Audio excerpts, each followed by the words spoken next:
3 نکات ہیں اس پر میں نے عرض کرنی تھی.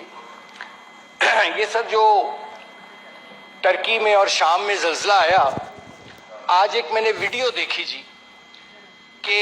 ایک وہاں کا ترکی کا کوئی شاپ کیپر ہے اور اس نے اعلان کر دیا کہ آؤ، میں نے اس دکان سے ساری عمر بہت کمایا ہے، جو پڑا ہے یہاں سوئی بھی نہ چھوڑو، سب کچھ لے جاؤ. یہ ایک میں نے آج تصویر کا رخ دیکھا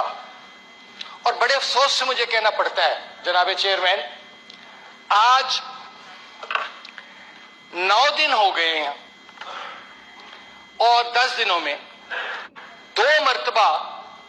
پیٹرول کی مصنوعی قلت پیدا کی گئی. آج بھی پاکستان کے مختلف شہروں میں پیٹرول جو ہے وہ عدم دستیابی ہے، دے نہیں رہے اور مصنوعی قلت پیدا کی اور جھوٹ بول رہے ہیں.